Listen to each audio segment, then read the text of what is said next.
And so many people couldn't make it today that I got a privilege of introducing Mike. And I guess I should tell you also to silence your cell phones, and if you have it, my T-coils go on automatically, so I don't have to worry. If you have one that don't do that, why turn on your T-coil. Well, it's my privilege to introduce our dean at Grinnell, Mike Latham, who is a fellow historian. And you were here the last time, most of you, when he talked about, his topic is the wider history of the Vietnam War. And to me, that's exactly the perfect thing for the historian to do. Context is so important for us to understand where we are as a nation, where we are as a people. And many of us in this room lived through the Vietnam War. Some of you were in it, in the service. We all have our views of Vietnam. But there's so much about it that we don't know, and Mike has done a wonderful job last time talking about the French colonial period. I think today he's going to talk about the growth of the independence movement in Vietnam, and I can't wait to hear him give his lecture. Now, I also need to say that because Mike is a pretty busy guy, and administrators can't always control their time, that he can't be here next Wednesday. He has another obligation, and we worked this out. Charlotte Christensen, whom many of you know, and she has lectured here before, is in the physics department. She's really our astronomer, and she's going to talk about the dark universe next week. And then after that, Mike will return for the final two lectures in his wider history of the Vietnam series. So thank you very much for doing this, Mike, and looking forward to it.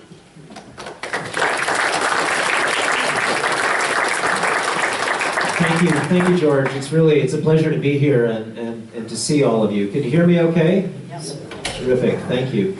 The last time that we met, I spent some time talking about the nature of French imperialism and the impact that the French colonization of Vietnam had on that country and the impact that it had on Vietnamese society.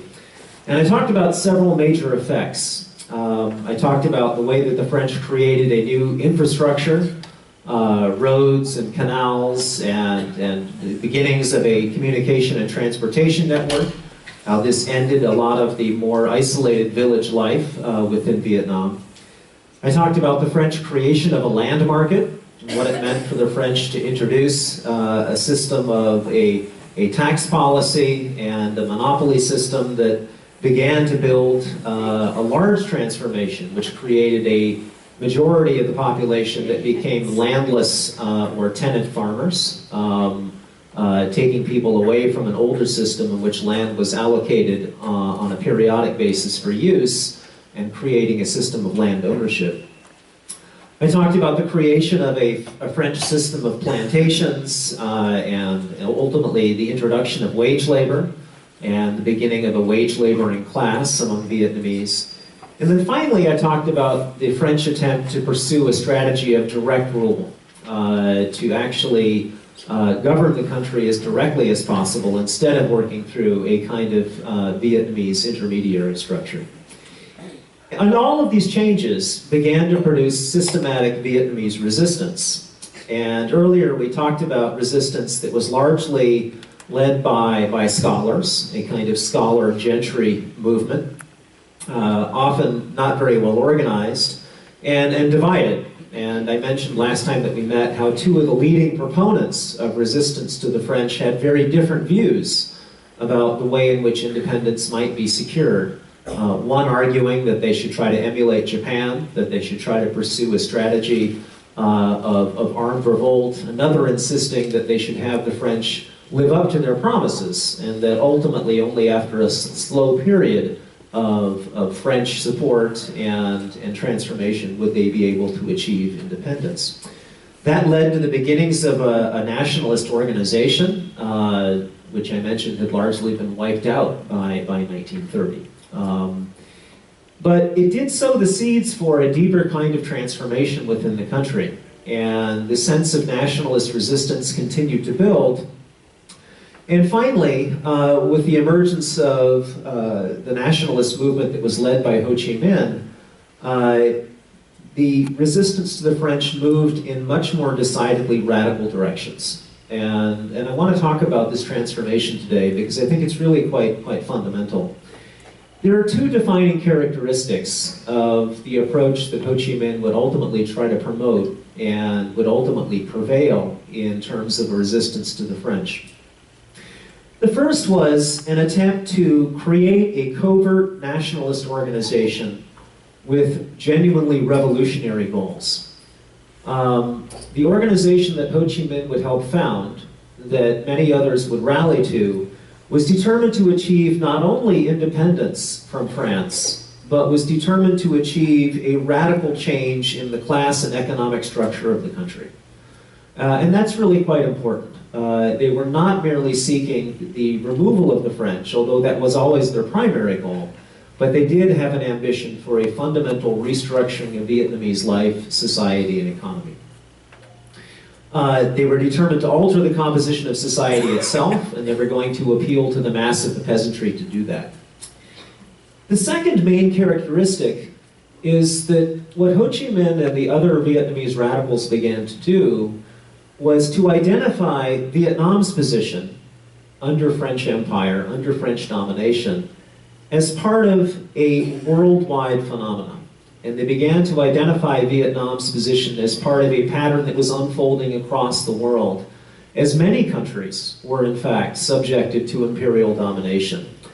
That there was a larger pattern of imperialism, and in fact Vietnam could see itself not as an isolated case, but as a case of worldwide or global historical significance. And Ho Chi Minh began to develop and articulate a framework which placed Vietnam in that broader global context. So those two elements became very important. A kind of revolutionary nationalism, a genuinely revolutionary nationalism, and the beginnings of a kind of theory, the beginning of a way in which they could begin to imagine and conceive the Vietnam situation not as a discrete or isolated case, but as one which fit into a broader pattern that was expanding around the world. But to understand all of this, we have to spend some time talking about Ho Chi Minh himself, about who he was, about where the ideas came from, about why it was that this particular strand of revolutionary nationalism began to gain so much momentum in Vietnam. And so we'll spend some time doing that today. Ho Chi Minh was born in 1890 in central Vietnam, and his name at birth was Nguyen Sinh Quang. And that was the first of many names that he took on over the course of his life. Ho Chi Minh was not the name he was born with. That was a name which he ultimately gave to himself much later.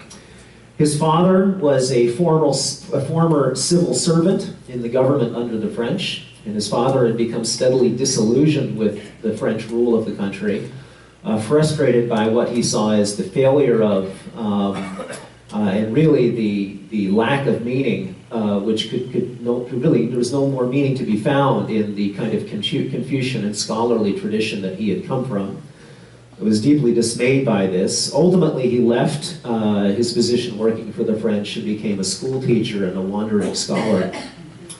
But he sent his own son to be educated, and at about 20 years old, Ho Chi Minh entered the French National Academy, a very prestigious secondary school in the city of Hue, which was the old imperial capital in central Vietnam. And while Ho was there, he began to study French history, geography, and natural science, and he himself began to work as a school teacher.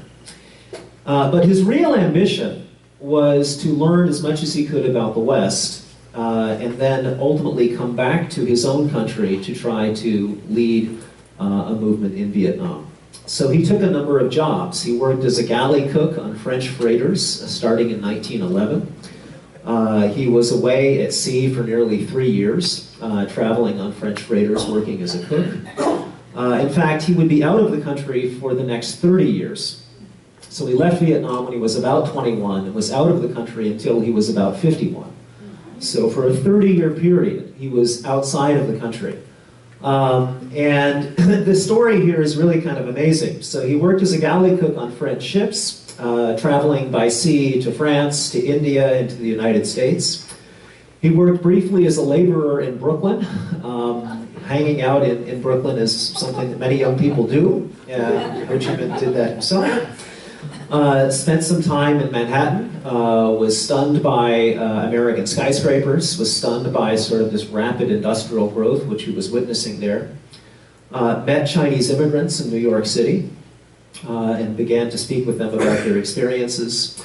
He spent time in London as a snow sweeper and as a cook's helper at a restaurant, traveling back basically across these different major parts of the world.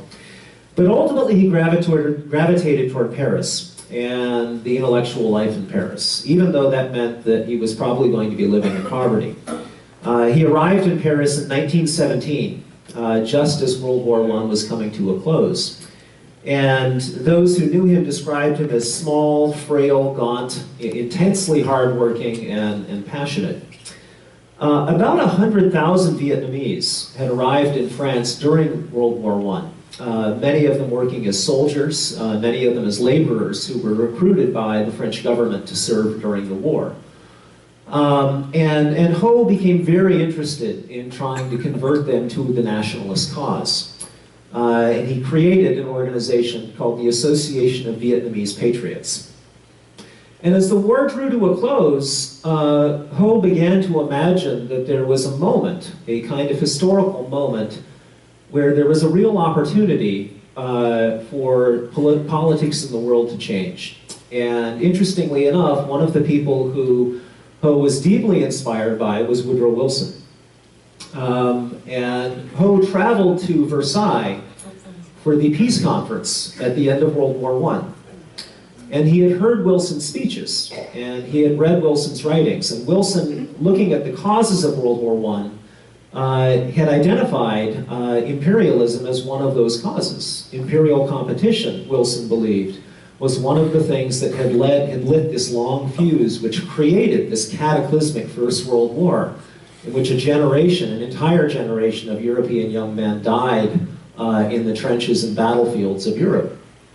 And Wilson had articulated very, very powerfully these, what he called his 14 points, a number of fundamental principles which he thought if the civilized nations of the world were to uphold, that the possibility of global war would be deeply diminished. And this was Wilson's profound goal, to end all wars, to make World War I the war that would end all wars, because the sheer scale of devastation, of trench warfare, of poison gas, mechanized armor, aircraft, had such a devastating impact on the world that ultimately international politics would have to change.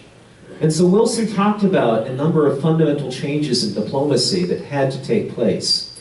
You may remember he ultimately was committed to creating the League of Nations, a vision of collective security, which in a later variant ultimately became the UN. But Wilson also believed that imperial competition, that the competition among European countries for imperial pursuits as they industrialized, had also been a fundamental cause of the war. And so one of the things Wilson talked about was the ultimate arbitration of all imperial claims. And he talked about basically the end of imperialism and a vision of self-determination so that people would live under governments which would be of their own choosing. Well, to Ho Chi Minh, this sounded pretty good. Because when Ho Chi Minh heard Wilson speak and when he read this, he saw a vision of an independent Vietnam. Surely, he thought, here is a person who might understand what damage empire had done. And so he traveled to Versailles, requested a meeting with Wilson, and was inspired by Wilson's writing. Ho Chi Minh himself wrote that all subject peoples, these are his words, all subject peoples are filled with hope by the prospect that an era of right and justice is opening to them in the struggle against barbarism. So he appealed to Wilson to help secure constitutional government and democratic freedoms for an independent Vietnam. Ho Chi Minh never was able to see Wilson, and Wilson's views, of course, were also shaped by his own racial perceptions of the time. To some extent, Wilson's vision of the arbitration of imperial claims did not go much beyond the European continent itself. But this was not the last time that Ho Chi Minh would be inspired by American leaders and look at American ideals about freedom and independence as those he might emulate. So ultimately, Ho Chi Minh never was able to see Wilson as much as he wanted to. But he did come into contact with more and more French socialists while he was living in Paris. And they were impressed with him. They were impressed with his intelligence, they were impressed with his writing, and they recruited him to join the Socialist Party in France. Ho became an avid reader of left-wing periodicals and publications. He began to write for socialist papers. And his essays were really, at this point, not theoretical, but he did identify, in many different places around the world, cases what he thought were profound injustice. He wrote about specific problems of the oppressed. He wrote about the conditions of Chinese peasants. He wrote about the atrocities of French troops in Indochina. He wrote about the lynching of African Americans by the Klan in the southern United States. But he was not an easy fit for the French socialists. And part of the reason here was that much of the French left seemed very distant to him. Much of the French left and the Socialist Party at the time was largely unconcerned with colonialism. This just wasn't something that they cared about. Their main concern was ultimately looking at the conditions of their own working class, looking at conditions about their wages and their working conditions. When Ho tried to raise questions about the independence of Vietnam with the French socialists, this just wasn't something they were really deeply interested in, and this was a source of frustration for him. Ho also complained that the French proletariat was indifferent, and to some extent that they were racially biased as well, and this was a source of frustration. But Ho ultimately did find other voices that took colonialism seriously. And the voice that ultimately began to inspire him the most, and the one that he read the greatest amount from, was Lenin. And there's a reason for this. Lenin not only was a subject of admiration for Ho because of his respect for the Russian Revolution. In reading Lenin, he began to find a concept of revolution that directly addressed questions of imperial domination. One of Lenin's most famous publications described imperialism as the highest stage of capitalism. And so in reading Lenin, Ho thought he saw two things. The first was he thought he saw a strategy for revolutionary success, a strategy to ultimately create a party that could overthrow systematic injustice. He also imagined that Lenin, in talking about imperialism as a global phenomenon, as a phenomenon of capitalist competition, was now identifying a system which he believed he could place Vietnam within and could use to understand the history of what had happened to his own country. It was a framework in which to understand the world's history and Vietnam's place within it. And it also represented an international movement and a call for global revolution which the Vietnamese could unite themselves with. And he was quite inspired. As he wrote in his diary, there were political terms that were difficult to understand. But by dint of reading it again and again, finally I could grasp the main part of it. What emotion and enthusiasm and confidence it instilled in me. I was overjoyed. Though sitting alone in my room, I shouted aloud as if addressing large crowds. Dear martyrs and compatriots, this is what we need. This is the path to our liberation. In 1921, Ho joined the French Communist Party. In 1923, he traveled to the Soviet Union. This was perhaps, again, remember, just at the very outset of the Russian Revolution, only 6 years into the revolution. And he studied at the Soviet School of the Oriental Peoples. Lenin died in early 1924, but Ho did meet with the Soviet leadership. And he established an impressive reputation as a member of the Comintern, which was a Soviet organization that involved representatives from many different countries who were committed to promoting global revolution. The Soviets now, through the Comintern, were finally presenting the line of argument that Ho had been looking for. They were talking about attention to colonial peoples. They were comparing the plight of peasants in southern Vietnam to those in parts of French North Africa. They were beginning to talk about a vision of global revolution. And the emphasis on the peasantry was especially important to Ho. And this was a departure from a lot of orthodox Marxist thinking.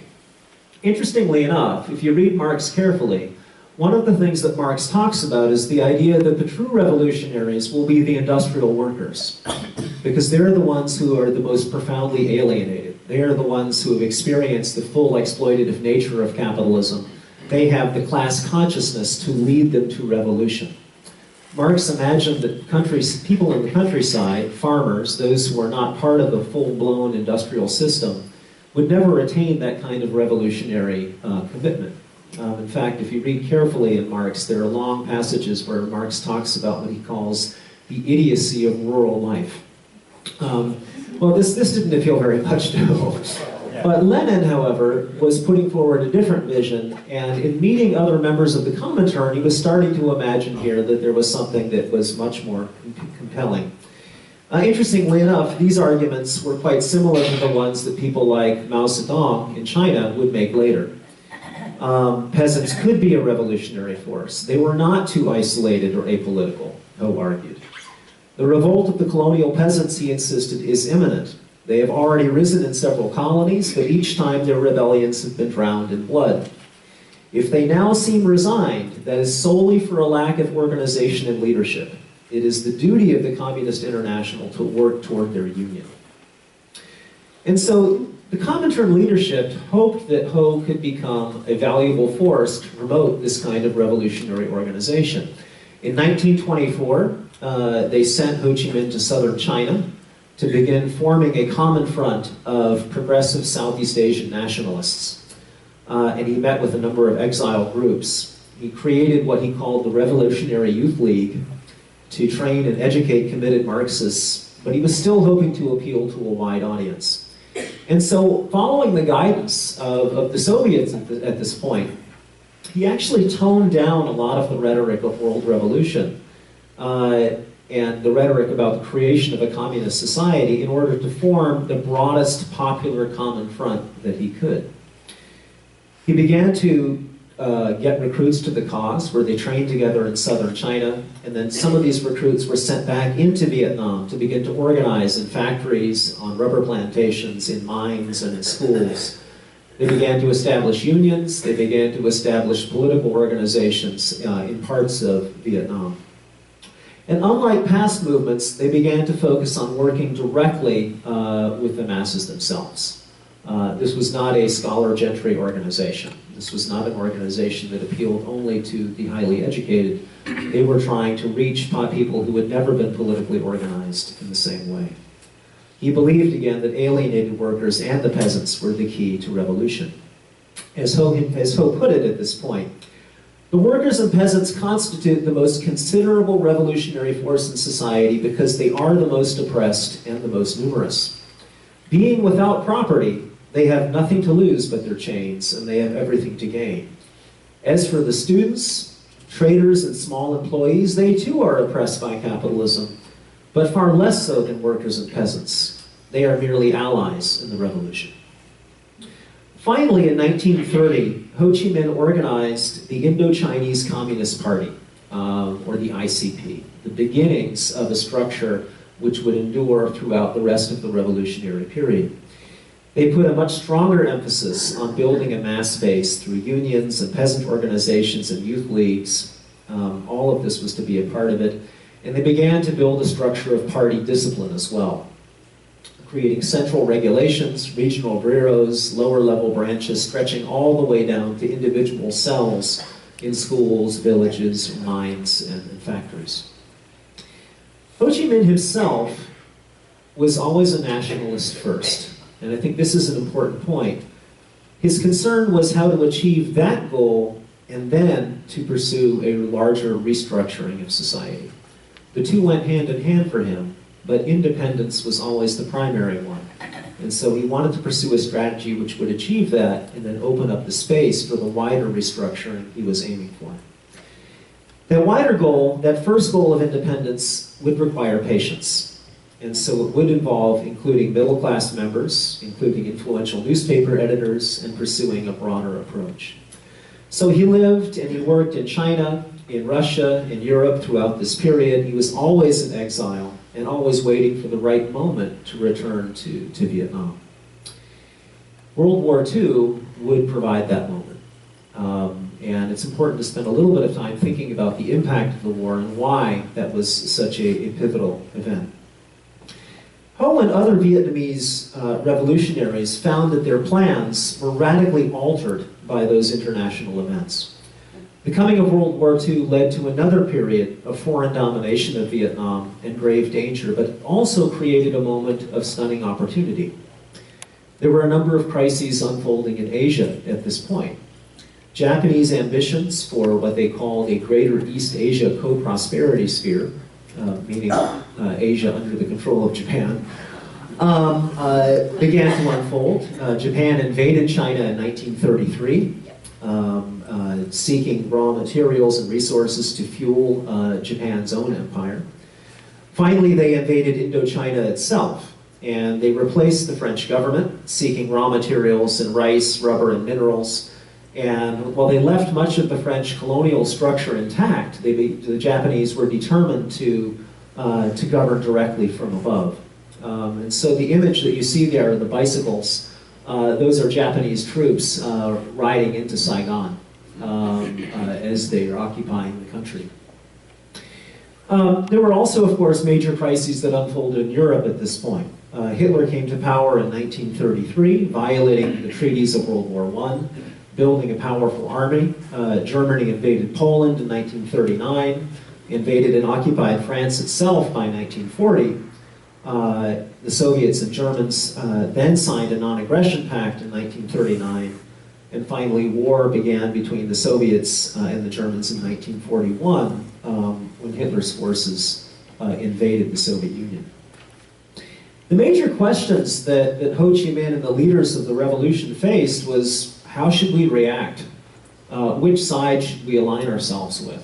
What should our strategy be in the midst of these tremendous changes?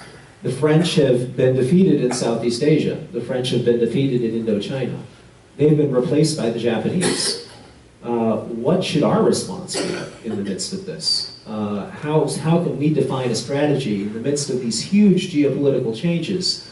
How can we define a strategy which will lead toward independence itself? By early 1940, Ho Chi Minh was working in southern China, and he began meeting with aides and members of his organization, a kind of key cadre that would ultimately take leadership in revolutionary Vietnam. There were some nationalists who were encouraged by Japan's conquests, people who hoped, like earlier scholars, like Fan Boi Chao much earlier, that Japan might provide the vehicle for a kind of Asian revival and an independent Vietnam. They hoped, for example, that this defeat of France, that this defeat of the Western powers in Asia might open up this opportunity. But Ho was far more wary. He was pleased that the French hold on Indochina had been weakened, that the French had been defeated, but he was very worried about the results and feared another kind of domination which would now begin under Imperial Japan. Quite worried that this one could be every bit as cruel and devastating over the long term. Finally, in February of 1941, Ho Chi Minh disguised himself as a Chinese journalist and slipped over the border and walked back into Vietnam for the first time in 30 years. So he had left the country when he was about 20. When he came back, he was in his early 50s. So that's something that's really quite striking, I think, that he was gone for on the order of 3 decades and then returned to his home country. He held a series of meetings in limestone caves in far northern Vietnam, meeting with revolutionary leaders, and decided to create a new organization called the Viet Minh, or the Vietnamese Independence League. And there were several major characteristics here that are important. First, the Viet Minh was determined to struggle against the remains of French power and the Japanese invaders that many French had tried to collaborate with. They would fight both French and Japanese, not being willing to align or to hope that either would in any way lead to potential Vietnamese independence. Second, they decided that their primary goals had to be nationalist ones. They would defer any broader sort of structural or class-based revolutionary goals to try to build the strongest nationalist organization that they could. They were willing to collaborate with workers, with peasants, with landlords, with bourgeoisie, with rich and poor to deal with the crisis. They would try to come up with a united front with nationalism as the primary goal, linking others together and make all others subordinate at this point. Their official party resolution read as follows: "At the present stage, nation is above all. Thus, all demands of party, which would be beneficial to a particular class, but would be harmful to the nation, should be postponed to be resolved at a later date. At this moment, if we do not resolve the problem of national liberation, and do not demand independence and freedom for the entire people, then not only will the entire people of our nation continue to live as beasts, but also the particular interests of individual classes will not be achieved for thousands of years or either." So they decided that they would have to pursue independence first and do so through the broadest strategy that they could. Third, with France on the verge of defeat, they turned to the hope that the United States and its allies would win the war against Japan and at the conclusion would award Vietnam its independence. So they would fight the French, they would fight the Japanese, and they would seek to ally themselves with the United States. They would seek to find a partner and an ally that would ultimately promote the independence they were looking for. So the task, therefore, was to assist the Allies to gain the support of the whole of the Vietnamese people and to be ready, in position to begin to govern a united, independent Vietnam. That was the goal of the Viet Minh as they were created in 1941. Ultimately, to do this, they had to create a military strategy as well. And for that, Ho Chi Minh turned toward Vo Nguyen Diap. Diap was most directly responsible for building the guerrilla force that would play a role in defeating the Japanese and the French and preparing to seize and gain independence. Diap was born in 1911. He was 20 years younger than Ho Chi Minh. In central Vietnam, he was born to a family with deep nationalist commitments. He refused to abandon classical writing and Confucian teachings. He was deeply resentful of French colonialism.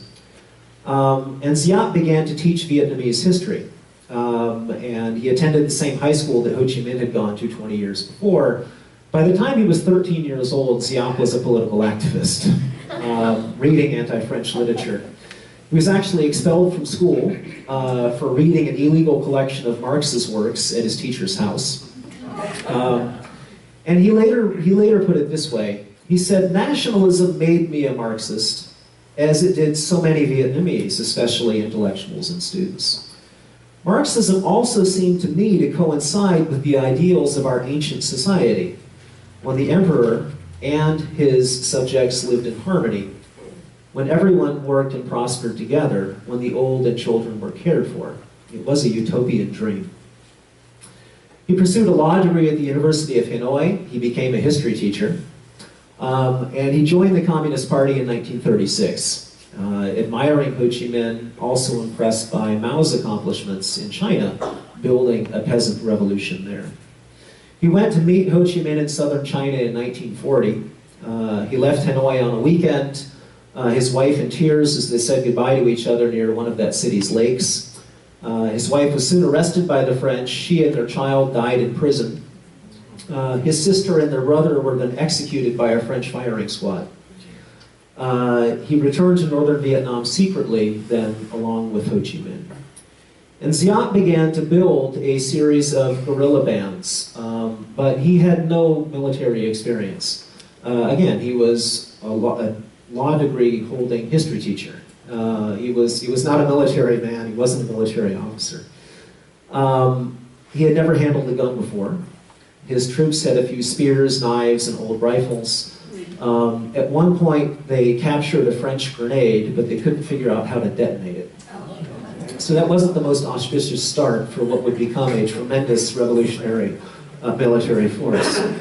They were hunted by French patrols. They retreated deep into the jungle and the forest, and there they suffered from malaria and dysentery, surviving by eating insects, roots, and tree bark. But they learned how to move in very difficult terrain. They learned how to survive off the land, how to store supplies, how to set up secret communication networks, and how to use spies. Ho Chi Minh encouraged them to launch attacks on isolated French positions to gain more supporters. And their first success came on Christmas Eve of 1944, when they overpowered a small French garrison, seizing its arsenal. And that success inspired more people to join, and they began to slowly gain strength in the northern part of the country. All of this also unfolded in the midst of tremendous suffering and starvation as Vietnam went through one of the 20th century's worst famines. The Vietnamese peasantry had always been on the margins of survival under the French rule. The imperial policy of France had been to maximize rice exports, and per capita food consumption in the country had been declining for some time, especially as tenant farmers were barely able to eat after giving their landlords their crop shares and paying taxes. Industrial and wage labor salaries were also very low, meaning that many people who did work in industry were on the margins of survival too. Many of them fell into debt, facing really high interest rates. The problems were made worse during World War II, when the Japanese began to burn rice and corn stalks as a fuel source in factories. The Japanese also began to store and hoard rice as reserves for their own troops, anticipating the need to fight off the Allies when the United States or others would seek to militarily engage in Southeast Asia. Sometimes they forced peasants to plant beans or peanuts instead of the staple of rice, again, just coming up with export crops. The combination of Japanese policy of hoarding rice, burning crops, using them to diverting food supplies to their military machine, combined with the flooding of the Red River, a series of cataclysmic floods in northern Vietnam in 1944 and 1945, ultimately created an enormous crisis. Food had been requisitioned and held by the Japanese. The crop itself, the standing crop, was destroyed by flood. And so in northern Vietnam, between 1944 and 1945, 2 million of a population of about 10 million died. About 20% of the population of northern Vietnam died at the end of the war. And they died because of famine. And these were scenes of unmitigated horror. The mayor of Hanoi at the time reflected that peasants came in from nearby provinces on foot, leaning on each other, carrying their children in baskets. They dug in garbage piles looking for anything at all: banana skins, orange peels, discarded greens. They even ate rats, but they couldn't get enough to keep alive. A French colonial officer left a description which was perhaps even more graphic and perhaps a bit more guilt-ridden as well. He wrote that they walk in unending lines together with their whole families. There are old people and there are children. There are men and women shrunken under the weight of their poverty and suffering. Their bodies are nearly all naked and their bones jut out shaking. Now and again they stop to close the eyes of those who fall never to rise again, or strip off any pieces of rag which are left behind on their bodies. From looking at these bodies and at the corpses which are shriveled up on the roadsides with only a handful of straw for clothes as well as for their burial garment, one feels ashamed of being human. This was in fact one of the 20th century's most cataclysmic famines, and one which destroyed about 20% of the North Vietnamese population. Starving peasants in several places attacked French posts, they stormed Japanese food granaries, and Viet Minh agents, Giap and his colleagues, began to try to harness that anger, to provide food where they could, to find additional recruits where people had the strength to join them. And that bitter experience of starvation also added recruits to the Viet Minh cause. One could point now in a very tangible and profoundly, painfully graphic way at what French Empire had resulted in and what Japanese occupation was producing. The only way to security, the Viet Minh argued, would be to pursue independence. And so at that point, why don't I stop here? I see it's now 10:40. So we'll go ahead and take our 10-minute break, and we'll come back and I'll talk about some of these transformations at the very end of the war and where the revolutionary movement goes from there. Okay, thank you. Together, I think we're ready to continue with our wonderful, inspiring, wonderfully informative talk. Thank you. Great, thanks so much. So Ho Chi Minh and the revolutionaries he was working with were suffering tremendously during the war and the end of the war, as was large sectors of the North Vietnamese population, and really Vietnam across as a whole. And the end of the war really was of pivotal significance. By late 1944, U.S. forces under Douglas MacArthur fought their way across the Pacific, and they reconquered the Philippines. Rumors then began to fly that the United States itself would soon invade Indochina and begin a drive up the Asian mainland toward Japan. In March of 1945, Japan directly took over the administration of Indochina. Desperate Japanese officers instructed the French governor to place his army directly under their command. When he refused, the Japanese themselves attacked the French garrisons, imprisoned some that gave up peacefully, and executed others. The French Empire was now crumbling completely as the Japanese took direct control. But Japan, too, was facing really dire straits. They had claimed that Vietnam would become part of this greater East Asia co-prosperity sphere. But Ho Chi Minh and many other nationalists knew that Japan was basically finished in the war. The Viet Minh began to urge strikes and sabotage and demonstrations. On August 6th of 1945, the United States dropped the world's first atomic bomb on the city of Hiroshima. 3 days later, they dropped a second weapon at Nagasaki. Several days after that, the Japanese surrendered. And during this time, Ho Chi Minh found an unlikely ally in the United States. The Office of Strategic Services, which was a forerunner of the Central Intelligence Agency, knew about the Viet Minh. They had become aware of their organization, and they decided they would try to build a relationship with them to collaborate in fighting against the Japanese. The OSS was aware of Ho Chi Minh's reputation as a nationalist. They were impressed by his organization, and they contacted him and began to meet with him in southern China. The United States began to use the Viet Minh intelligence network to identify Japanese troop movements and concentrations. They relied upon the Viet Minh to help rescue downed Allied pilots. And in exchange, the United States began to arm the Viet Minh, began to provide weapons and supplies to the Vietnamese revolutionaries. The relationship continued as the war itself wound down. Ho Chi Minh settled at a mountain outpost in North Vietnam, and an American OSS unit hiked in from China to join him there, escorted by Viet Minh guerrillas. Other Americans soon parachuted into the Viet Minh headquarters to help build a Viet Minh airstrip and to share intelligence against the remains of Japanese power. As those close ties began to develop, the OSS provided the Viet Minh with additional arms, ammunition, radios, and training. American officers were impressed with Ho Chi Minh's vision of an independent Vietnam and his pledge for closer ties with the United States. One OSS cable that was sent to Washington at this time read, "The Viet Minh is not communist. They stand for freedom and reform from French harshness." Ho Chi Minh himself hoped that the Americans would provide economic aid and protection needed for independence, or that the United States would at least pledge not to help the French return to Indochina at the end of the war.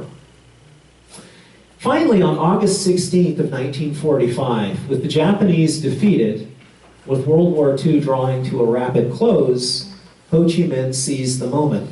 Viet Minh guerrillas marched into Hanoi and took over public buildings as Japanese troops stood by and watched. On September 2nd of 1945, and that image that you see there is from September 2nd of 1945. That's the central square in Hanoi. And that's a Viet Minh flag, which is flying over the main building there. On September 2nd of 1945, standing before a crowd of 500,000 supporters in the center of Hanoi, Ho Chi Minh began to read a Vietnamese Declaration of Independence. He checked his translation with an American OSS agent, and he used the words of Thomas Jefferson when he did so. He declared that all men were created equal, entitled to life, liberty, and the pursuit of happiness. Giap's speech was even more direct. As Giap put it, the United States of America has paid the greatest contributions to the Vietnamese fight against fascist Japan, our enemy, and so the great American Republic is a good friend of ours. It was at that point that they declared the creation of the Democratic Republic of Vietnam, taking power in major cities throughout the country and hoping for American recognition and support. In fact, it was at this point that Ho Chi Minh made the first of several direct appeals to the United States government for support, political relations, trade ties, and protection from France. That outcome was not to be. But what we do see here is kind of a remarkable moment as American intelligence officers at the end of the war build this close relationship with the Viet Minh and begin to form a kind of political alliance. And this is actually one of these sort of fascinating but lesser told histories, elements of the Vietnam War itself. So this photo, which I find just really remarkable, these are a group of American OSS officers, and they're standing alongside Ho Chi Minh himself, who's wearing shorts here, and Vo Nguyen Giap, his primary military leader. And they're collaborating with each other. They've helped script the Declaration of Independence for Vietnam. And Ho Chi Minh is hoping desperately that this is the beginning. This is a moment at which a close relationship with the United States might be built in ways that would prevent the return and restoration of French Empire. And historians debate about the significance of this moment. One of the questions which historians have looked at is this question of, well, was there a lost opportunity here? Was this sort of a road that could have been taken but wasn't taken? And it's a counterfactual question. Lots of historians don't like counterfactual questions because they require you to imagine what might have been or could have been differently and to speculate. And many historians don't like to speculate. We want to deal with evidence. And yet, it's a fascinating thing to think about. Was there a moment where things might have been profoundly different? In any attempt, this window began to close. And part of the reason it began to close had to deal with the shift from the end of World War II into the geopolitics of the Cold War itself, and the shift in American thinking that went along with that.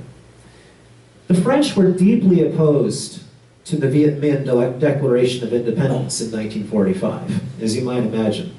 France had suffered tremendously during the war. They had been battered by the Germans. As a new French government, a free French government was now being created out of the ashes of Vichy France. They were not interested in losing their colonies. And they were, in fact, deeply concerned about this. The French were hoping to find some sort of alternative to Ho Chi Minh, to keep their colonies, and if they had to confer some sort of nominal self-rule, but to preserve the structure of what they would have as a French Union. Warfare began to escalate as negotiations failed, and finally, France would actually be defeated militarily at the hands of the Viet Minh in 1954 in far northern Vietnam, in the final battle of Dien Bien Phu. But in some ways, this question really becomes quite fascinating. How did the United States respond, and why did the US respond as they did? And I think what this reflects here is a real tension which was underway in American thinking at the end of the war, and the beginnings of really sort of competing frameworks through which Americans tried to understand what was happening in Vietnam and more broadly. On one hand, there was a deep strain of what you could call liberal internationalism. These were the Americans who inherited, to some extent, Wilson's vision, and to some extent this was also the perspective that FDR himself held to. And the question for them really had to do with a new way of thinking about security. And the question that they asked was this: how can the United States help create a world environment in which its values are most likely to survive and prosper? Now, thinking about security in those terms is quite different than thinking about defense. If you think about the concept of defense, you're typically thinking about defending resources or defending territory. Security is a much more expansive concept. How can the United States create a world environment in which its values and ideals are most likely to survive and to prosper and to grow? That's a much more ambitious question and a much broader question. Well, one way of answering that question was to think along Wilsonian lines about this idea of a profoundly interconnected world. A world in which not only trading goods, market products, but also ideals and values would easily cross international borders. A world which would be integrated in such a way that ultimately democratic principles, liberal values would be shared more widely.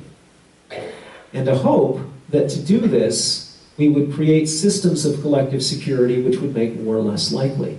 In this very optimistic vision, a vision which Wilson had tried to put forward, and a vision which to some extent Roosevelt inherited, there was a hope that you would have, instead of a deeply divided bipolar world, you would have a much more fully integrated one. And for that to happen, European empire had to go. For that to happen, the idea of holding colonies, directly controlling them, preventing that kind of spread of ideals and values, would only perpetuate the risk of war. And ultimately what had to be pursued was a far more democratic and far more ambitious kind of global vision. Liberal interdependence, the optimists hope, would avert the kind of crisis that had created Nazi Germany and Imperial Japan. They would instead seek to create a kind of global open door through which American interests and ideals in free competition would be the ones that prevailed, because they're the ones that worked, or so they believed. The other side of that, though, was a sense that instead of one world, one integrated, smoothly harmonious world, ideological conflict with the Soviet Union would create two very distinct worlds. The priority of containing the Soviets, the beginnings of a great deal of anxiety about the possibility that the Soviets would have aggressive expansionist interests, especially in Europe, led many Americans to think that this idea of an anti-colonial united vision was simply untenable. If France was going to be successfully resistant to Soviet overtures, a wartime devastated France emerging out of the ashes of the Second World War was going to be able to create a new government that would stand up to subversion, which would be able to economically rebuild itself. France was going to need its markets, it was going to need its raw materials, it was going to need the kind of economic support to enable it to do that. And that meant that France had to keep its colonies. The French government and French leaders were even more direct. If you want us to form a strong relationship with the United States, you're going to allow us to retain Indochina. You're going to allow us to return to these possessions and to hold them. Ultimately, that emphasis on the French relationship, that concern about the reconstruction of Europe and Japan as anti-communist bulwarks, seemed to lead to the conclusion the French presence in Indochina had to be restored, as it would contribute to both of those goals. And so a vision of containment, a kind of Cold War vision of containment, now began to take hold in a much more powerful way. As Americans began to imagine a global struggle with the Soviet Union, and soon a struggle with Chinese communism as well, an even more powerful Asian threat following the Chinese Revolution in 1949, they began to imagine a world in which a crisis anywhere is a crisis everywhere. To lose to the communists, to allow a crisis to go forward, to suffer defeat in the struggle against communist expansion in any part of the world, would be to weaken your credibility, would be to lose the support or confidence of your allies, would be to weaken your own sense of resolve at home. It would be to, as Truman would begin to articulate, knock down the first of a series of dominoes that would lead to others beginning to fall. So what began to unfold here was a remarkable moment in which increasingly there was little space for a kind of independent, non-aligned nationalism to be taken seriously, and even less space for a kind of nationalist communist like Ho Chi Minh to be taken seriously. And so there was a process then, the beginning of a process, and I would argue this process happens right at this moment, that it's really from this moment forward that the world begins to shift in a profound way. A process whereby Southeast Asia, and Vietnam in particular, went in American thinking from a kind of isolated area, an area of marginal importance, an area of really no strategic significance, to what could be perceived as part of a crucial point in an undifferentiated Cold War struggle. It was at this point that Americans became less and less capable of understanding or imagining Vietnam in separate, discrete terms, and began instead to fit this country into a broader narrative that had to do with the beginnings and the nature of the Cold War itself. The outcome of that, the result of that, as that went forward, would be tragedy for all involved. Ultimately, Saigon itself would plunge into crisis in the years following World War II. The French returned to the south with British consent. Britain had actually occupied part of South Vietnam at the end of the war. The French returned, hoping to push into the north as well. They brought foreign legionnaires. They brought some regular soldiers as well. After Ho's declaration in September of 1945, French soldiers and civilians rioted in Saigon against the Viet Minh provincial government. They broke into homes and shops. They attacked any Vietnamese that they found. The Viet Minh responded with a general strike. They paralyzed the city. Electricity and water were cut off. Shops were shut. Offices were closed. The trains stopped. French civilians panicked, barricading themselves in their homes and fleeing to French military garrisons. The Viet Minh agents counterattacked, and open war between the Viet Minh and the French began. Many civilians were killed in the process. The French then arrived with much larger numbers. They fought off Viet Minh guerrillas in Saigon and the Mekong Delta, and they discovered that though they could conquer territory, they could not hold it. One French soldier later put it this way: if we departed believing a region was pacified, the Viet Minh would soon arrive on our heels. There was only one possible defense: to multiply our posts, to fortify them, to arm and train the villagers, and to coordinate intelligence and police. What we needed was not 35,000 troops, but 100,000. Chaos began to unfold in the north as well, where Viet Minh's strength was even greater, and where Ho Chi Minh's power was located. But there too, he struggled to set up his authority. As part of the peace settlement at the end of the war, Chinese nationalist troops came into that part of the country to occupy it, to take a surrender from the Japanese. They looted and pillaged, stole from private homes, and the Chinese troops were not in a hurry to leave either. Ho also learned and worried that nationalist China might then pull out and allow the French to come back in directly. And this was a desperate moment for Ho Chi Minh. He had declared independence, but the French were coming back in force. They were driving the Viet Minh out of Saigon. The Chinese were effectively removing them from Hanoi. And his great fear here was that he had to negotiate with France, that there was really little choice, that he had to come up with some sort of agreement. And this was an approach that opened him to criticism from a number of his Viet Minh comrades. He finally reached a temporary deal. France would recognize Vietnam as what they called a free state within the French Union, which was a new name for the French Empire. Ho Chi Minh would allow 25,000 French troops to remain in the country for 5 years. The future would ultimately be determined by election, and the rest of the deal was completely unresolved. Neither side was very happy with this. Ho Chi Minh's critics attacked him for allowing French troops to return to the north, and he responded that at least he got recognition and got the Chinese out of the country. He then went to Paris to try to negotiate proposals, but the French dragged their feet. While he was gone, the French took direct control of southern Vietnam. No election was ever held.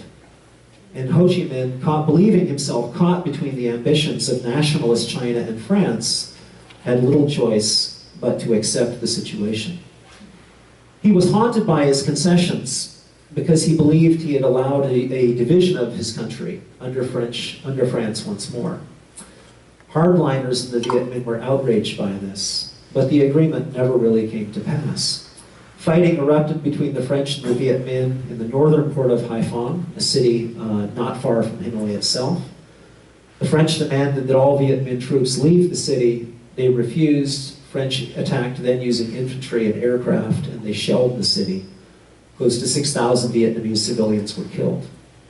The violence then continued through the end of 1946. Attempts at a ceasefire failed, and Ho rejected French demands that all peace depended on the Viet Minh surrendering their arms and assembling in designated spots while French troops would remain active in the country. He also rejected provisions that the Viet Minh not punish Vietnamese that had collaborated with France and Japan during the war. Ho Chi Minh warned the French negotiators of Vietnam's endurance. We can resist for 5 years, we can resist for 10 years, or more. The struggle now shifted from a limited engagement to full warfare. And this time the French were facing a much more formidable enemy. An enemy that had organized politically, an enemy that had armed itself with the help of the United States. An enemy, in fact, that was determined to pursue a kind of united, independent Vietnam. And the Viet Minh began to control larger and larger parts of the countryside. So I'm going to stop at that point because I think it gives us a sense of where things were at the end of World War II, a sense of ultimately where the stakes had gone, and a broader picture of where things were. And we'll pick up next time talking about how the United States ultimately decided to align itself militarily with France, to align itself militarily and to begin a long and determined effort to try and stop the Vietnamese Revolution from going forward. So I'll stop there, and we've got about 15 minutes, and I'll be really happy to respond to any questions that you all have. Thanks very much.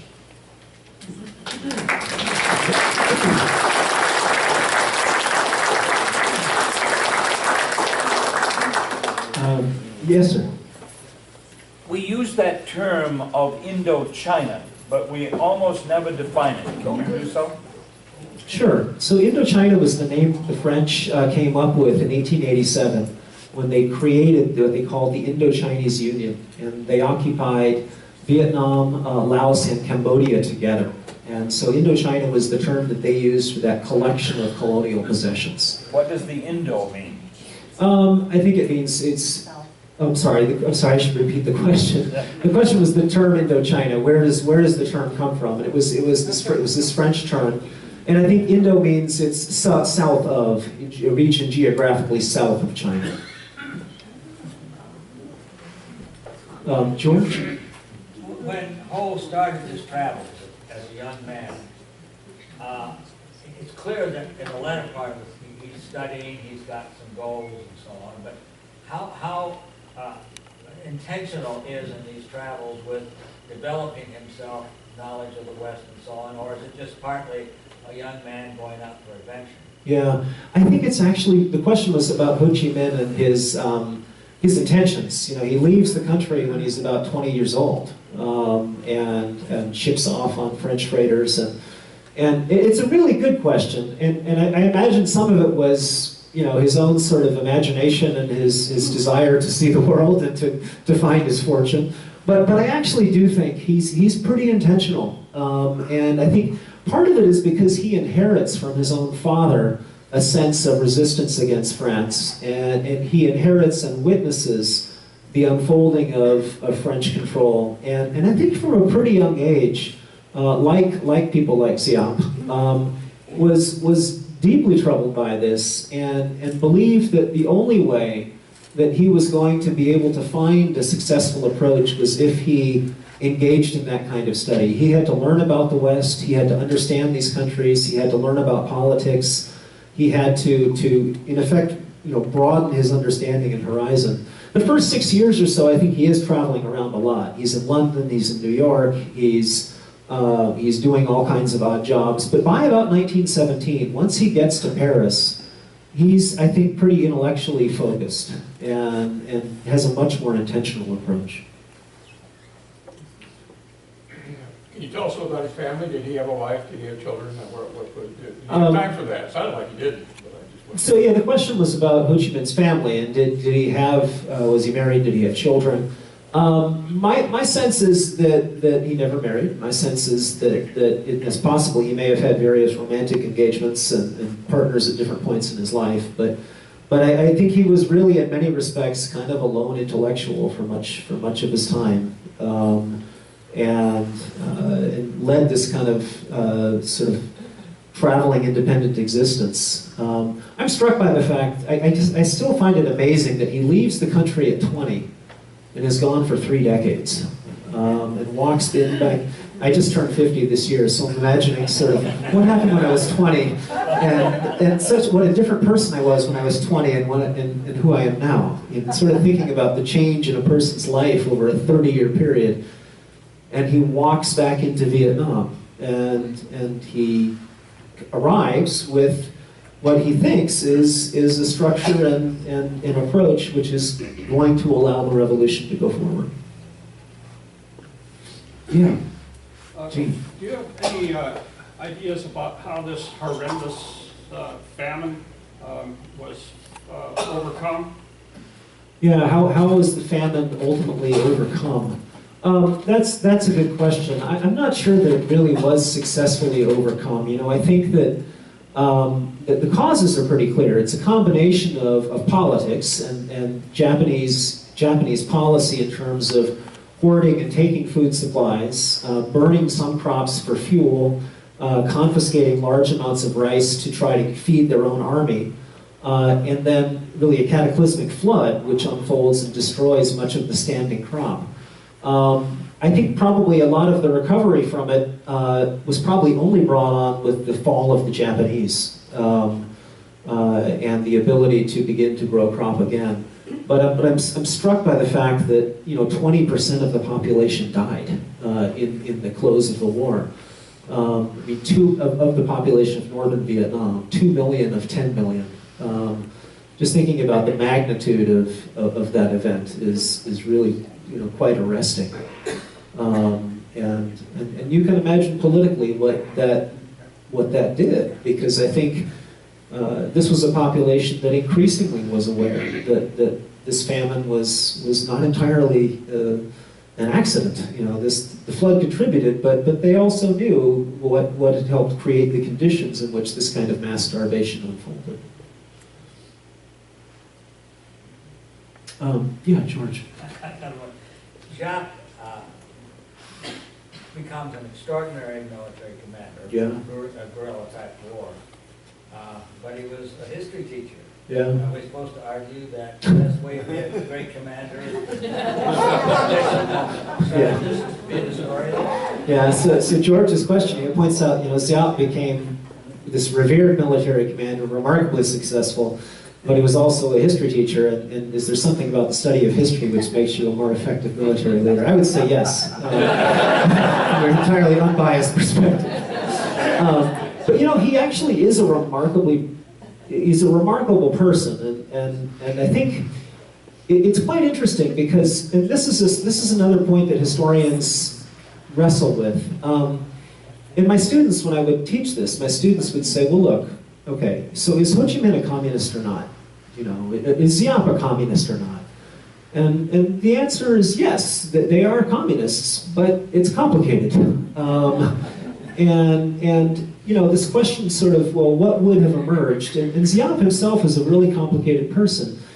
Ziap, in many respects, is the architect of the Vietnamese strategy which defeats France militarily.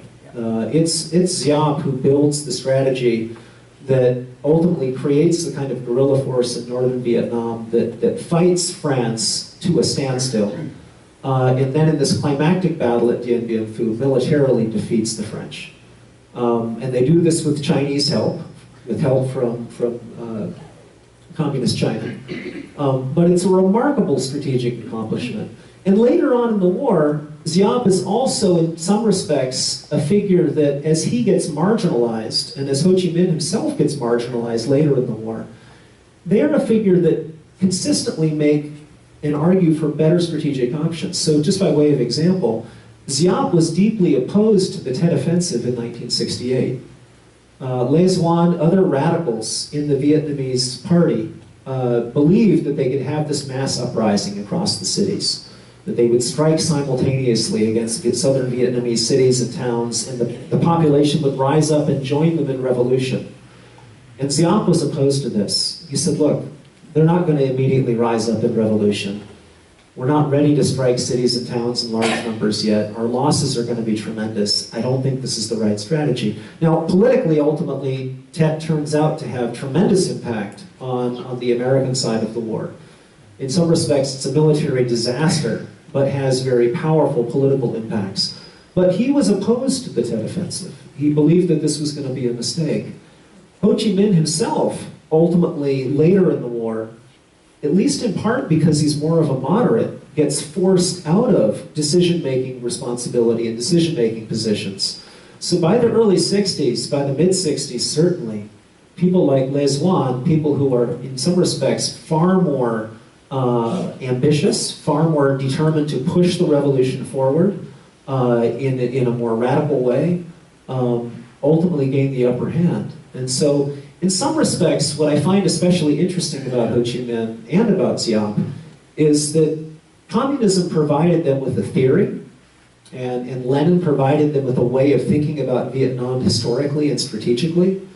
It provided them with a vision of what a party could look like. It provided them with a sense of what an armed revolt could achieve.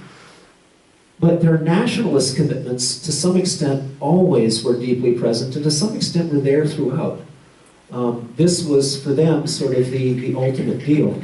What would have happened, again, to get back to that question I threw out earlier, what would have happened if Harry Truman, getting one of these letters, and Ho Chi Minh wrote several of them, getting one of these letters said, you know, the OSS people tell me that, you know, this is a pretty impressive guy. The French have devastated this country. I think that if we allow the French to come back in, we're ultimately going to create a deeper liability. Maybe we ought to see if we can cut a deal. What would have an independent Vietnam with American support have looked like in the aftermath of 1945? Would it have been a communist country? I think probably yes. My own sense is yes, that was the vision that Ho Chi Minh subscribed to. Would it necessarily have been taking orders from the Soviet Union, however? Not so sure. I'm not so sure. We could have wound up with something that might have looked a little bit more like Yugoslavia during the time of the Soviet Union. A state which was clearly communist, which was clearly authoritarian, which was revolutionary, but was really not a puppet of Moscow. And you know, obviously these are speculative questions. We don't know. We don't know the answers to these questions. We're simply speculating.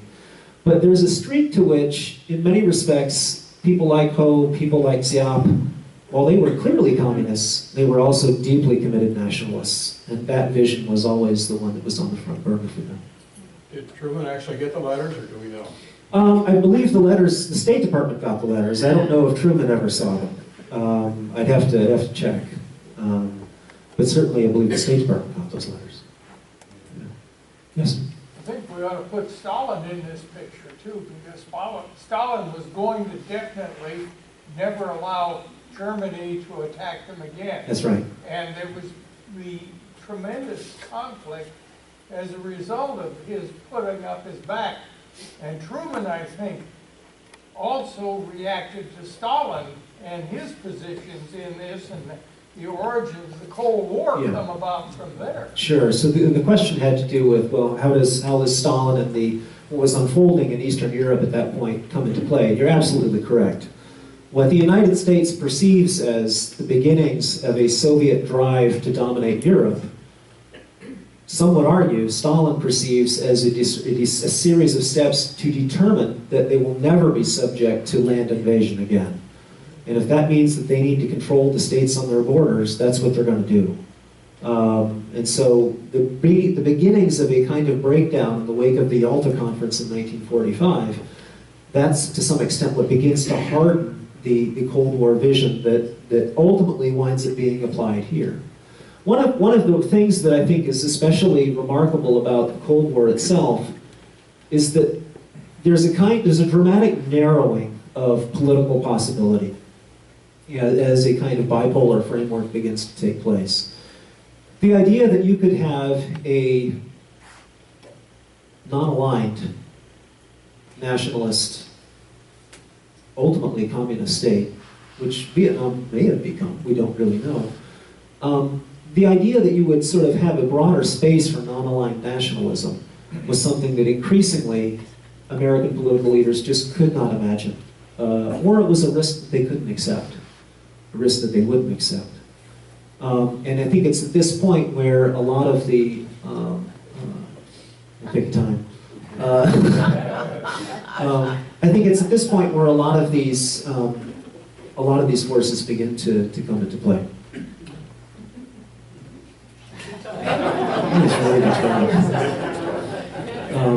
Yes.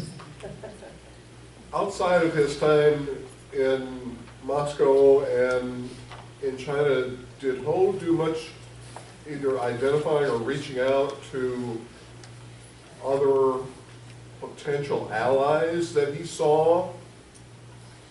Yeah, so the question was, other than his time in Moscow and his time in China, did he reach out to other potential allies? I think that,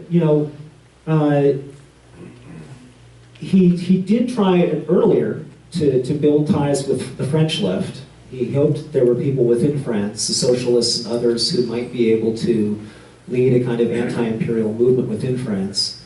But that was really the extent of it. Although there was this moment where he tried to get the audience with Woodrow Wilson. There was this moment where he thought maybe the United States, at the end of World War I, maybe there's a moment here at which the end of empire is something that we can pursue. Yeah. How would you describe the system of governance in Vietnam now? How would you describe that culture? Oh, that's a good question. That's a big question. So how would I describe the system of governance in Vietnam now? I think, it's certainly a party-controlled state, an authoritarian state with a high degree of control and surveillance of political life.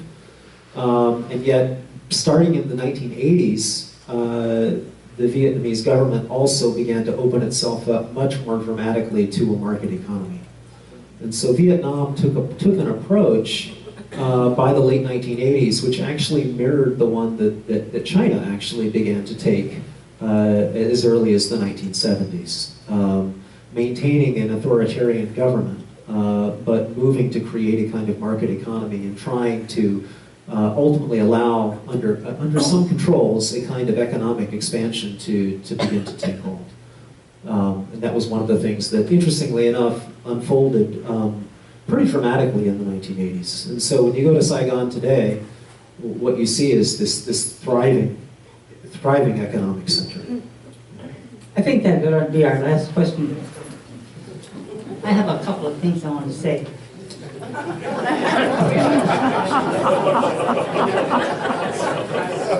So I just want to remind you that next week we're going to find out about dark matter and black holes and wonderful, mysterious things like that from Charlotte Christensen. And then again after that, we'll resume with this absolutely fascinating series of talks. Once again, I feel wonderfully happy that I did crawl out of bed on this cold winter day. I'm amply rewarded by your wonderful talk and seeing this whole Vietnam War situation that we've been so... We've had such bad news about it. It's interesting to find out what the real background of it is. Thank you very much. Thank you. See you next week.